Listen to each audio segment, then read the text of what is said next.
You can choose a life of ease and comfort, or you can choose a life of service and adventure. Which one of those, when you're 90 years old, are you going to be more proud of?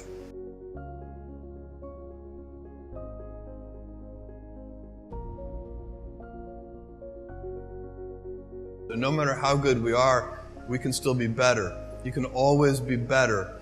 Customers have a divine discontent, and they teach you if you listen to customers. So we watch for that, and we see patterns, and we can find places where it's not working, something's going wrong, and that's really how I get the feedback, is from customer input. And often, in all caps, angry, you ruined my child's birthday because the gift didn't show up on time.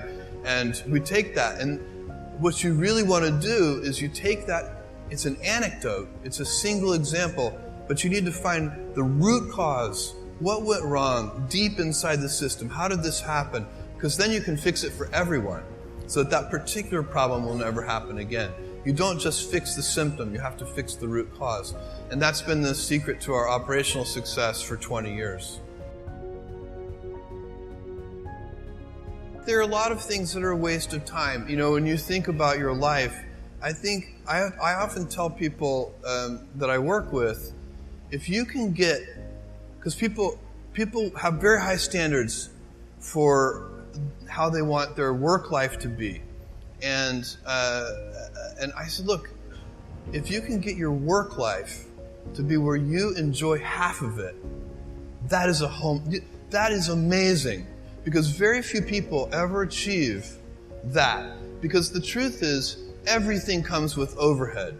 That's reality. Everything comes with pieces that you don't like. You could be a Supreme Court justice, and there's still going to be pieces of your job you don't like. You can be a university professor, and it's still going to be, you have to go to committee meetings, and you have to do every job comes with pieces you don't like. And we need to say, that's part of it. And not resent those pieces, or try not to, but also try to minimize them.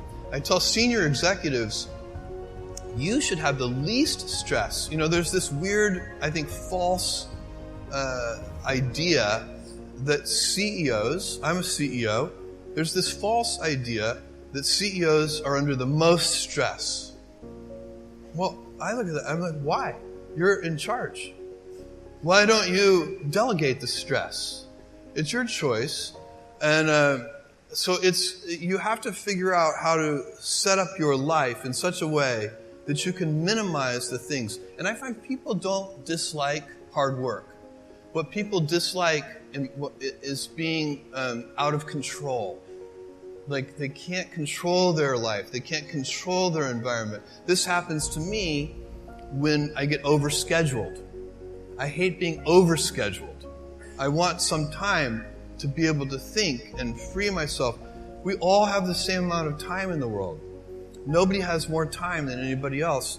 And when you become a very successful person, one of the things, you start to get overscheduled. You have this event. You had to agree to do this. And maybe last night you were like, why did I agree to do this? I have to go on stage tomorrow. I wish I were really with my family. And, or I hope maybe not this case. Let's say that you like this one. But in general, that kind of thing happens. And so you have to guard your time and try to stay a little bit flexible. So that's, for me, it's not a waste of time, but I like to have some freedom of movement rather than having every minute of every day scheduled.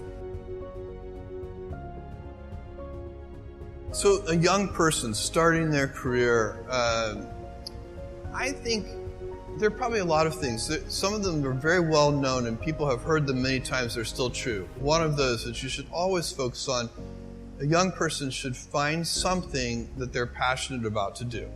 And that's not going to surprise anyone. It's a clear thing to do. It's very hard. If you don't love your work, you're never going to be great at it. I think the other thing I would suggest to any young person, even before they start their career, is to really think about their choices. Because I find young people, and I when I was young, I made this mistake too. you can get very fixed on your gifts. So everybody has gifts. You know, you have gifts and you have things that you didn't get gifted. Maybe you're extremely beautiful. Maybe you're extremely good at mathematics. There are a lot of things that you can be given. But those things can confuse you because they're not the things that construct your life. It's your choices that construct your life, not your gifts. You can celebrate your gifts. Be proud of them. Be happy of them. Actually, don't be proud of them. Be celebratory of them. But you can't be proud because they're gifts. They were given to you. You didn't earn them. You can only be proud of the things you earn. And so, as I got older, I started to realize I wasn't proud of my gifts. I was always good at school. School was always easy for me. And I was always proud that I was a great student. I got A's in all my classes. I was good at math, all of that. And I thought that's who I was. But it's not true. Those are the things that are gifts. What was hard for me is deciding to work hard, deciding to use my gifts in certain ways, to challenge myself, to do things that I didn't think I could do, to put myself in uncomfortable situations.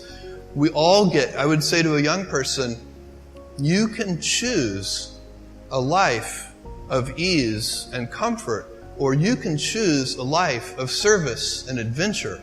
Which one of those, when you're 90 years old, are you going to be more proud of?